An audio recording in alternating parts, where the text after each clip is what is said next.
వెన్లా news కి స్వాగతం. ముందుగా ముఖ్యాంశాలు. ప్రజలకు 3 డబ్బాల వాడకం, చెత్తను వేరు చేయట అవగాహన.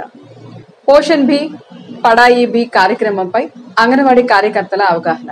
ఇతరులకు మనం చేసిన మంచి చెడు కర్మ రూపంలో తిరిగి వస్తుంటాయని మాట చేతలను అదుపులో ఉంచుకోవడానికి ఆధ్యాత్మికతను మించిన మార్గం మరొకటి లేదని ప్రభుత్వ చీఫ్ విప్ వినుకొండ ఎమ్మెల్యే జీవి ఆంజనేయులు తెలియజేశారు. వినుకొండ శ్రీనివాస నగర్ లో శ్రీ పరివార దేవతా సహిత గంగా గౌరీ సమేత కైలాశేశ్వర స్వామి, కాలభైరవ, వినాయకుడు, అయ్యప్ప స్వామి, కుమారస్వామి, ఆంజనేయ, అభయాంజనేయ స్వామి వార్ల జీవధ్వజ స్థిర ప్రతిష్ట మహోత్సవం వైభవంగా జరిగింది. కార్యక్రమానికి వినుకొండ నియోజకవర్గ శాసనసభ్యులు ప్రభుత్వ చీఫ్ విప్ జీవి ఆంజనేయులు, మాజీ ఎమ్మెల్యే మక్కిన మల్లికార్జునరావు విచ్చేయగా అర్చకులు, ఆలయ కమిటీ సభ్యులు సాదర స్వాగతం పలికారు. ఈ సందర్భంగా ప్రత్యేక పూజలు చేసిన జీవి ఆంజనేయులకు అర్చకులు వేదాశీర్వచనం, తీర్థ ప్రసాదాలు అందజేశారు. అనంతరం మాట్లాడుతూ ఆలయ నిర్మాణం చాలా అద్భుతంగా ఉందని, భక్తులకు మంచి ఆధ్యాత్మిక కేంద్రంగా ఉంటుందని అన్నారు. ప్రతి ఒక్కరిలో దేవుడి పట్ల భక్తి, చెడు పట్ల భయం ఉండడం చాలా అవసరమన్నారు. రాష్ట్రంలో ముఖ్యమంత్రి చంద్రబాబు తలపెట్టిన అభివృద్ధి యజ్ఞానికి అందరి దేవుళ్ల ఆశీస్సులు పుష్కలంగా ఉన్నాయన్నారు. పోషణ్ బి పడాయి బి కార్యక్రమంపై అంగన్వాడీ కార్యకర్తలు అవగాహన కలిగి ఉండాలని పల్నాడు జిల్లా ప్రాజెక్టు డైరెక్టర్ ఉమాదేవి అన్నారు. వినుకొండ అర్బన్ ఏపీ గురుకుల ట్రైబల్ వెల్ఫేర్ గర్ల్స్ స్కూల్ నందు 13, 14, 15 నేటితో శిక్షణ తరగతులు ముగిశాయి.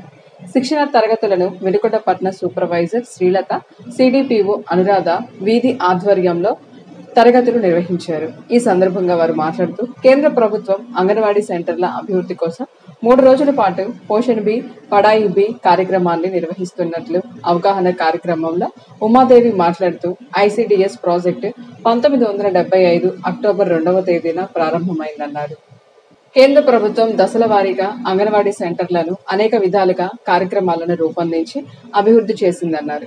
కార్యక్రమంలో భాగంగా 3 రోజుల పాటు అంగన్వాడీ కార్యకర్తలకు శిక్షణ ఇస్తున్నట్లు తెలిపారు. అంగన్వాడీ కార్యకర్తలు 0 నుండి 6 సంవత్సరాల పిల్లలకు శారీరక, మానసిక ఎదుగుదల, ఆహారం ఎలా తీసుకోవాలి అనే పద్ధతులు నేర్పాలని, ఎర్లీ చైల్డ్ కేర్ ఎడ్యుకేషన్, పిల్లలకు మంచి అలవాట్లు, క్రమశిక్షణ, పరిశుభ్రత, భాషాభివృద్ధి, మేధాభివృద్ధి, కండరాల అభివృద్ధి, సృజనాత్మకత, సంసిద్ధత, ఉదయాన్నే లేవడం, ప్రార్థన, సంభాషణ, ఆటపాటలతో విద్య, వ్యాయామం వంటి నేర్పాలన్నారు.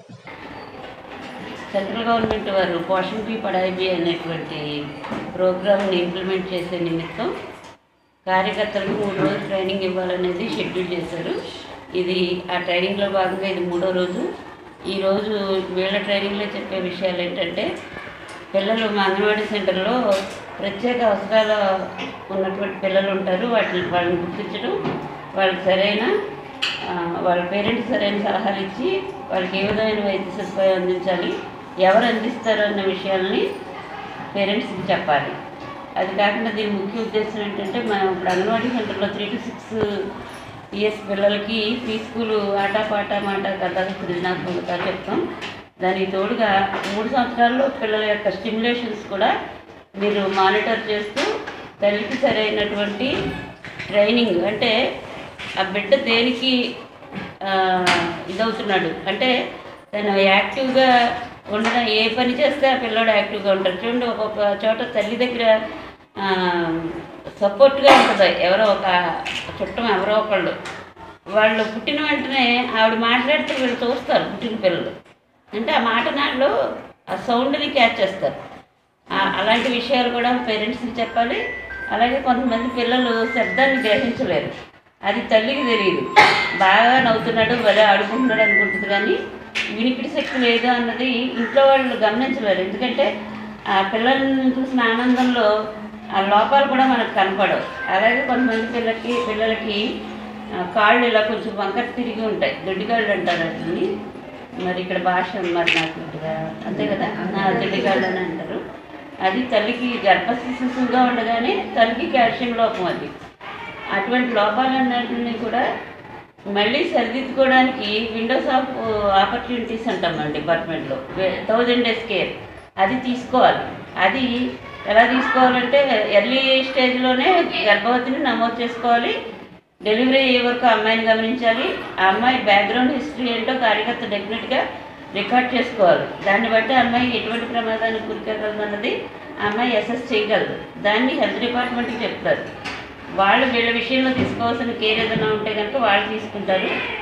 ఇంటర్ను మంచి బేబీ పుట్టడానికి అవకాశం ఉంటుంది. ఇన్ కేసు అక్కడికి కూడా సక్సెస్ అవ్వకుండా ఏదైనా చిన్న లోపం ఉంటే మైనర్ మిస్టేక్ని వెంటనే రెక్టిఫై చేసుకోవడానికి మనకు అవకాశం ఉంటుంది అనమాట. దాన్ని 1000 days కేర్లో భాగంగా 1000 రోజులు గర్భిణీ అయిన కాడి నుంచి 1000 రోజులు లెక్కపెట్టి అన్ని రోజుల్లో కనుక తగిన జాగ్రత్తలు తీసుకుంటే మంచి, ఒకవేళ ఏదైనా లోపాలు ఉన్నా సరిదిద్దుకునే అవకాశం మనకు ఉంటుంది. వాటన్నిటి గురించి వీళ్ళకి 3 రోజుల్లో చెప్తారు.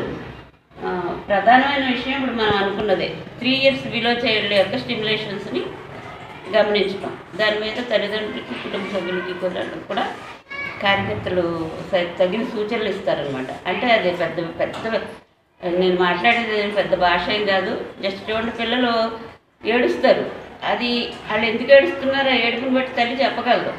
వాడు ఆకలేసి ఏడుస్తున్నాడా, లేకపోతే బట్టలు తడుపుకుని ఏడుస్తున్నాడా, లేకపోతే కొత్త వాళ్ళు ఎవరైనా ఎత్తుకోవడం వల్ల ఏడుస్తున్నాడా అన్నది తల్లి గమనించగలదు. అలాంటి వాటినే మనం మానిటర్ చేసుకోగలగాలి. తల్లి పిల్లలకి పాలించే తల్లికి కుటుంబ సభ్యులందరూ కూడా సహకరించాలి.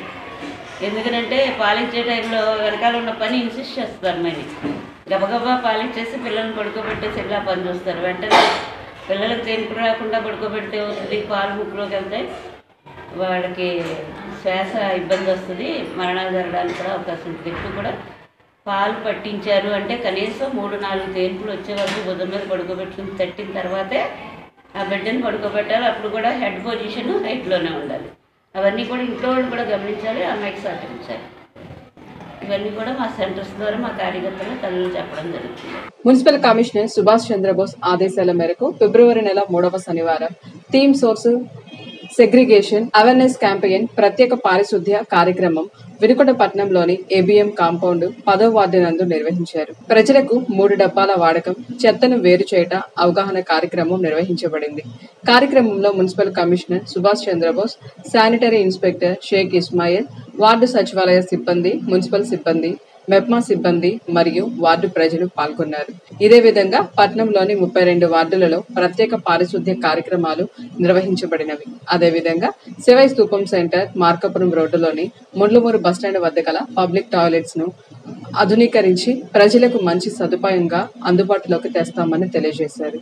మరి ఈ కార్యక్రమాన్ని వినుకొండ పట్టణ పరిధిలో దిగ్విజయంగా మనం ముందుకు తీసుకెళ్ళి ఈ చెత్త నుంచి మరి ఇంధనం కానీ మరి మనీ జనరేట్ అయ్యే విధంగా మన హెల్దీగా వెల్దీగా అంటే ఆరోగ్యంగా మరి ఆర్థికంగా స్వావలంబన వచ్చే విధంగా మనం ఈ ప్రోగ్రాం చేయాలని చెప్పి దాన్ని మనం అందరం ముందుకు తీసుకువెళ్ళాలని ఈ కార్యక్రమంలో ఉన్న మెప్మా సిబ్బంది ఎవరైతే ఉన్నారో వారందరూ కూడా మీకు క్లస్టర్ వారీగా ఏరియాస్ అయితే డివైడ్ చేసి ఇచ్చారు కాబట్టి ఆ ఏరియాల్లో మీరు ప్రతిరోజు ఒక్క అరగంటకు తక్కువ కాకుండా మన శానిటరీ సిబ్బంది ఎవరైతే ఉన్నారో మన శానిటరీ మేస్త్రీలు, శానిటరీ సెక్రటరీలు, స్వచ్ఛాంధ్ర, స్వర్ణాంధ్ర, స్వచ్ఛాంధ్ర SASA అనే ప్రోగ్రాంతో మనం ఈరోజు తడి చెత్త, పొడి చెత్త,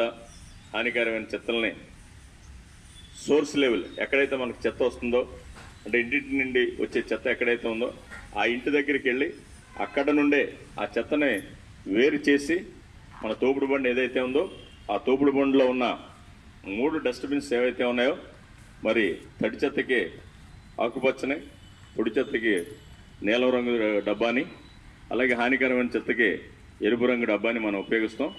ఇదే డబ్బాలతో వాళ్ళని విడిగా వేరు చేసి మన డబ్బాల్లో వేసే విధంగా మరి వాళ్ళని మనం తర్ఫీదు ఇవ్వాల్సిన అవసరం ఉంది. మన శానిటరీ సిబ్బంది ఎవరైతే ఉన్నారో వారితో పాటు మరి మీ క్లస్టర్లో ఉన్న ఇళ్ళకి వెళ్ళి వారందరికీ ఆరోగ్య విద్యని, హెల్త్ ఎడ్యుకేషన్ని అందించాలని చెప్పి కోరుకుంటూ మరి ఈరోజు ప్రోగ్రాం స్వర్ణాంధ్ర, స్వచ్ఛాంధ్ర ఈ ప్రోగ్రాంలో భాగంగా మరి సెగ్రిగేషను అనేది సెపరేట్ చేసి దీని నుంచి హెల్దీగా, వెల్దీగా, ఆరోగ్యంగా, ఆర్థికంగా స్వావలంబన వచ్చేటట్టుగా మనం ఈ కార్యక్రమాన్ని దిగ్విజయం చేయాలని చెప్పి ఈ కార్యక్రమానికి ఇచ్చేసిన మరి మెప్మా సిబ్బంది వారందరికీ, CMMకి, COలకి, తదితర ఆర్పీలందరికీ, శానిటరీ సెక్రటరీస్కి, మరి ఇచ్చేసిన ఏబిఎం కాంపౌండ్ పబ్లిక్ వారికి అందరికీ కూడా పేరు పేరున కృతజ్ఞతలు, ధన్యవాదాలు. స్థానిక APSRTC depot manager Javaji Nageswararao Vellaturu రోడ్డులోని గుమ్మడి వృద్ధాశ్రమాన్ని సందర్శించి వృద్ధులకు పండ్లు పంపిణీ చేశారు. ఈ సందర్భంగా ఆయన మాట్లాడుతూ ప్రతి ఒక్కరూ వారికి ఉన్నంతలో అనాథ వృద్ధులను ఆదుకోవాలని, మానవత్వాన్ని కలిగి ఉండాలని కోరారు. వృద్ధాశ్రమంలో చెట్లు ఆహ్లాదాన్ని కలిగించాయని, పరిసరాల పరిశుభ్రత ఆనందాన్ని కలిగించాయన్నారు. నా సహోద్యోగి గుమ్మడి వెంకటేశ్వర్లు సేవాభావాన్ని కలిగి ఉండడం డిపో మేనేజర్గా నాకు గర్వకారణం అన్నారు. మన గుమ్మడి వెంకటేశ్వర గారు నిర్వహిస్తున్నటువంటి సమాజ సేవ కార్యక్రమము, ఆ విధంగా ఆశ్రమాన్ని, అనాథ ఆశ్రమాన్ని కులమత భేదాలు లేకుండా అందరినీ ఆయన శక్తి వంచన లేకుండా ఆయన శక్తి మేర అందరినీ కూడా సాకుతున్నందుకు ఆయనకి దేవుడు మంచి చేయాలని చెప్పేసి కోరుకుంటున్నాను. అదేవిధంగా ఈ ఆశ్రమం కూడా అందరి యొక్క సహాయ సహకారాలతో ఎల్లకాలం కూడా వర్ధిల్లాలి. అదేవిధంగా ఇక్కడ ఉన్న వాళ్ళందరికీ కూడా ఏ విధమైనటువంటి ఇబ్బంది లేకుండా అందరూ కూడా ఎంతో కొంత ఇతోదిగా సహాయం చేయాలని చెప్పేసి కోరుకుంటున్నాను. సంత్ సేవాలాల్ మహారాజ్ స్ఫూర్తిని నిలబెట్టేలా కూటమి ప్రభుత్వం గిరిజనుల అభివృద్ధికి కృషి చేస్తుందని వినుకొండ నియోజకవర్గం తెలుగుదేశం పార్టీ ఎస్టీ సెల్ నాయకులు హనుమా నాయక్, విష్ణు నాయక్ తెలియజేశారు. బంజారాల ఆరాధ్య దైవం సంత్ సేవాలాల్ మహారాజ్ జయంతి వేడుకలను ప్రభుత్వ చీఫ్ విప్ జీవి ఆంజనేయుల కార్యాలయంలో ఘనంగా నిర్వహించారు. ముందుగా సేవాలాల్ చిత్రపటానికి తెలుగుదేశం పార్టీ నాయకులు పూలమాలలు వేసి నివాళులర్పించారు. ఈ సందర్భంగా వారు మాట్లాడుతూ రాష్ట్ర స్థాయిలో సీఎం చంద్రబాబు, వినుకొండలో చీఫ్ విప్ జీవి ఆంజనేయులు, తండాలు అంతటా సిమెంట్ రోడ్లు, సంక్షేమ పథకాలతో ఎంతో మేలు చేస్తున్నారన్నారు. గిరిజనులకు చేసిన మేలు కారణంగానే తామందరికీ సంత్ సేవాలాల్ దేవుడిగా నిలిచారన్నారు. 18వ శతాబ్దంలో అనంతపురం జిల్లా గుంతకల్ నియోజకవర్గంలో భీమా నాయక్ కుమారుడిగా జన్మించి సంత్ సేవాలాల్ గిరిజనుల కోసం బ్రిటిష్ వారిని ఎదిరించి పోరాడారంటూ ఘనంగా నివాళులర్పించారు. ఇంతటితో వెన్నెల న్యూస్ సమాప్తం. తిరిగి రేపటి వెన్నెల న్యూస్లో కలుసుకుందాం. నమస్కారం.